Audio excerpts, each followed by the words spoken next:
Alright, what is good, ladies and gentlemen? It is the Master Reviewer back again with another review, and today we are doing a review for Ice Age Collision Course. This is the 5th film in the Ice Age franchise, and I finally managed to watch it today. It's a rewatch of all the franchise of this specific franchise. All the movies are a rewatch for me, so yeah, let's just get into it, starting off with the characters. So, you have the main cast back as usual: Manny, Sid, Diego. They're all good. You have Scrap once again with his antics. I do like his antics in this one. Once again, I said in I think the review I did for the third film, I did say that I do like when Scrat's antics do involve much more devastating consequences. And I'll say this, this is probably some of the most.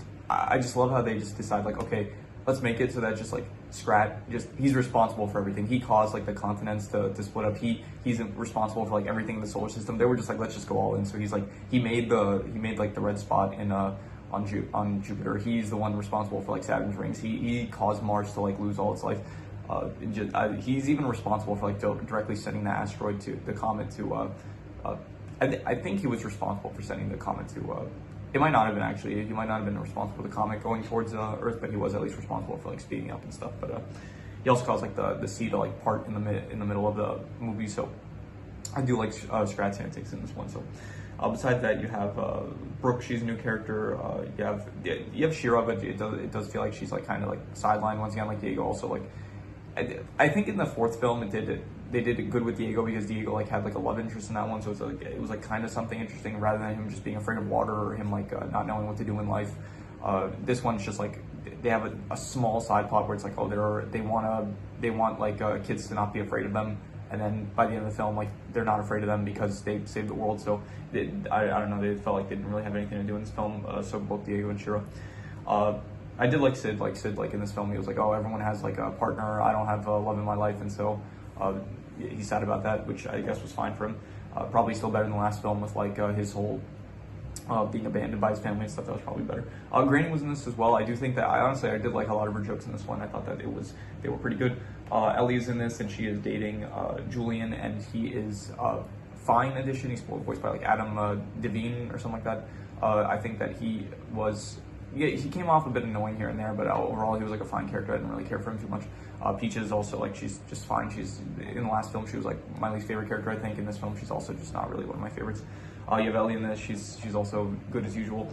You have the birds that are hunting down Buck. Buck does make a return. He was not in the last film, and he is in this film, which is very nice to see. It's always fun to see Buck. Simon Pegg voicing the character always does a great job. And you have Nick Offerman voices the father of the dino birds that is hunting down Buck. So they were fine. They really felt like they were just in the background of the film. They didn't really. It didn't feel like they did too much to really. They do help in the end with collecting the magnets to send off the asteroid off course. So, but yeah. Anyone else worth mentioning? You have the llama, who was fine, I guess, kind of annoying, but that was meant to be his character. Crash and Eddie, they're always good in this. Neil deGrasse Tyson, he actually he makes a cameo, you could say, as he's one of the consciousness in Buck's mind when Buck is explaining to Crash and Eddie how they could divert the asteroid. So, in terms of the characters, I'm gonna go with I'll say probably a 6.5. I want to say they were all good. I'd say nothing too better than that. Definitely I liked the characters in the last film with all the pirates and stuff. So yeah, 6.5. I'll say for the characters. In terms of the plot / adventure, I would say that the plot is basically that you have an asteroid heading towards Earth that is gonna wipe out all the mammals like it did for the dinosaurs and whatever was before the dinosaurs. So Buck ends up reuniting with the main gang, and he says okay, we have to divert that. We have to go to the crash site of the meteor to investigate what happened originally, and then if we find out we can find out some clues of how to avoid this calamity. So they go there. They end up finding out that the rocks are magnets for each other, and that the big asteroid is being attracted by a bunch of magnets that were there from the previous asteroid hit. So their plan is now okay, we need to fill up the volcano, create a bunch of pressure, launch all the magnets into space, so that way it will divert the asteroid off course.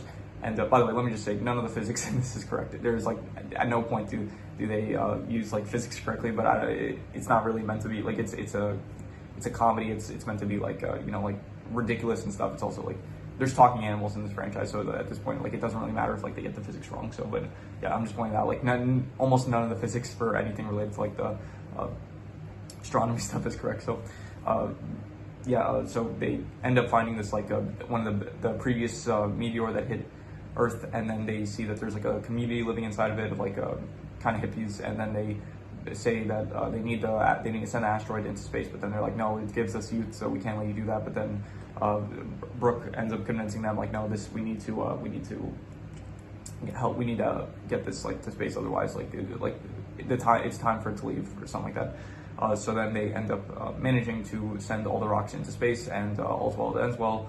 Throughout all of this, there was the plot line with I guess Ellie and Julian, not Ellie, Peaches and Julian.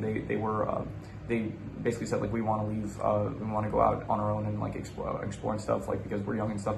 And Manny and Ellie are upset about that because they want Peaches to live close to them. So that is going on in the background, which was fine, I guess. I'll give the plot slash adventure, I'll give it a 7 out of 10. I thought it was pretty good. I did think that it was, I do like the plots where it's like, I can appreciate in this franchise how it's like they up the stakes with each film. It's like the first film, it's like you have just a bunch of, the threats like a saber-tooth tiger, and they just have to get a baby back to his tribe. Okay, that's pretty low stakes. But then in the second film, it's like, okay, a local flood, that's bigger. Then in the third film, I guess you could say the third film, it kind of goes down a bit more, because it's like dinosaurs, but even then it's like, it's dinosaurs. It's like they do pose like a menacing threat. And then in the fourth film, it's like the continents are shifting, like that's pretty big. And at this point, it's like, okay, we're getting how do we up the stakes there? We get an asteroid to just hit the planet. So I do appreciate that they keep on upping the stakes with each film.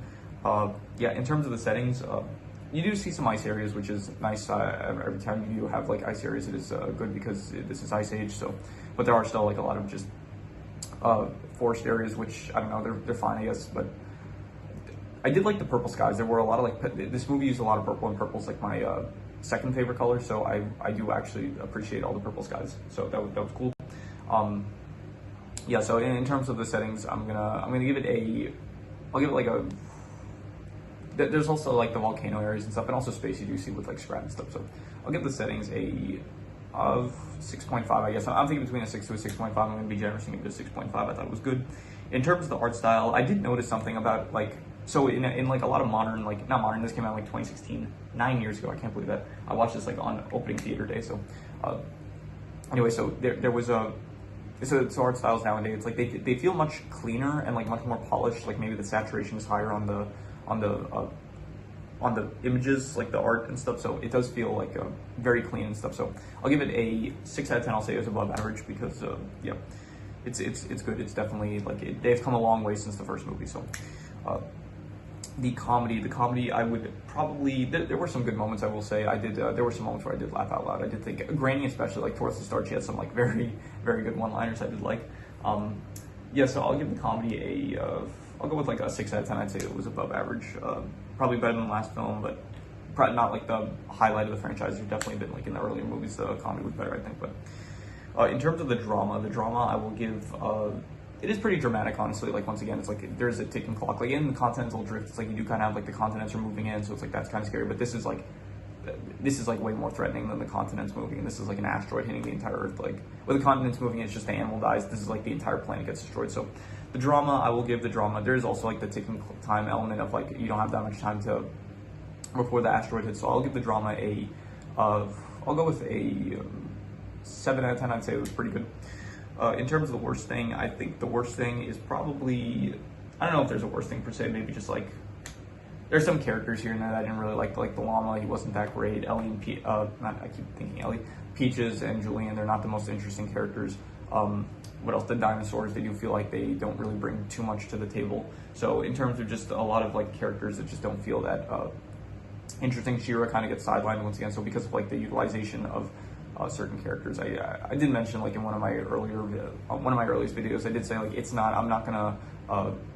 I'm not gonna really say that the utilization of characters is like the worst thing, because there are a lot of side characters that are just not meant to be used. But in this film specifically, it does kind of feel like there's just a lot of characters that don't really do much. It does feel like that it has like a pretty stacked set of characters at this point in the franchise, so it does feel like the screen time between some characters does feel a bit lacking. So I'll say that I'll go like a 5 out of 10. Just it wasn't like no one's like everyone was still fine. It's just that it feels like the roles of some characters were not as interesting as others. So in terms of the best thing, I think the best thing was probably I don't know, maybe just the the adventure aspect, once again, here that's the highest score I give it, the plot slash adventure, and honestly, it was a good plot. I did like it. I did think that the asteroid was a good. I know that this is like no. I was thinking about that. Like this is like it has nothing to do with anything from like the first movie in the franchise. Like it definitely at this point feels like very very different from how this franchise first started. But honestly, I think it's still like it's still enjoyable. So I don't think the next film is going to be enjoyable because from what I remember, I don't really like The Adventures of Buck Wild. But you know, who knows? Maybe I'll rewatch it. Maybe it'll be my favorite in the franchise. So you never know. Any extra notes I have? Let's see here. I did like the visuals of the asteroid, like the asteroid as it was coming towards Earth. It was like a very nice visual in the sky. I liked it a lot. What else? You did see Lewis in this. You did see Lewis like at the very start of the movie, who was pretty big in the last film. He's not in this one really, but you did see him and he looked sad. So I guess he was like depressed that Peaches like got with someone. So because I think he liked her in the last film. So they did a great one-take scene with Buck. Like when they introduce Buck once again in this film, it's like they do a wonderful one-take scene where it's like it starts off with showing the asteroid. It like one of the asteroids come down, goes through the ground, it enters the dinosaur world, and then it shows like a bunch of the dinosaur words. Like they steal the egg of one of the dinosaurs, and so then it shows like Buck. It's like it shows him like showering. Then afterwards, it doesn't show him showering, but like they do with Joe Perry showering. And then it shows Buck like defeating them and stuff and getting the egg back, and it's just a great one-take sequence. So I like that a lot. I mentioned the physics is like absolutely just there's like almost nothing correct about the physics in this movie. Like the only thing that they got right is like no, I don't know what the physics they got right, but I'm not a physics I'm not a physics expert, but I don't think you need to be a physics expert to understand that the physics in this film was absolute BS. But you know that it's fine. It's a kids cartoon franchise. It's not really meant to be taken too seriously. I did say I do like when Scrat affects the plot greatly. So I did appreciate that. Like when the mammoths needed to cross, like Scrat was kind of responsible because he bumped the moon away, or like he was controlling the moon. He like somehow managed to like control the moon and like cause the river to like part and stuff. So I did like Scrat. Once again, I like when Scrat does like a bunch of like antics that do cause like have very large like implications, like very large effects and stuff. So yeah, that is pretty much all there is to it. So I'm going to do the calculations. So King Crimson. All right, so it ends up coming out to a 6.5, which would be good, and I would probably give it between like I'm thinking between a 6 to a 6.5, and I'm gonna be, should I be harsh or generous? I'm wondering. You know, I can't think of it at the moment, so I think I'm just gonna call it between a 6 to a 6.5. Maybe with as time goes by, I'll the recency bias will wear off, and then I'll like be able to here. But by the time I do the movie rankings for all the films, then I'll give my like final consensus about the films ranked between each other. But for now, I'm just gonna give it's between above average and good. I'd say I really did not think I would. I like this film the first time I watched it, but I thought it would kind of be similar to like Dawn of the Dinosaurs, the third film in the franchise, where it's like I would rewatch it and I would notice like a lot more problems with it, because I did remember that this is like very much this is like similar to that one where it's like it feels like it might be. I thought like maybe like the incorrect physics or something like that, or just like I thought they would like have a bunch of contrived plot conveniences or something like that I wouldn't appreciate. But honestly, this one like I went into it with like decent hopes, and I think those expectations were met. I would say it was a 6 to a 6.5 between above average and good. So yeah, that is pretty much all there is to it. If you have any recommendations, any shows, movies, video game stories, anime, web series, anything that you want me to review, leave it in the comments and I will maybe possibly check it out. But with that said, that is pretty much all there is to it, so let's leave it at that.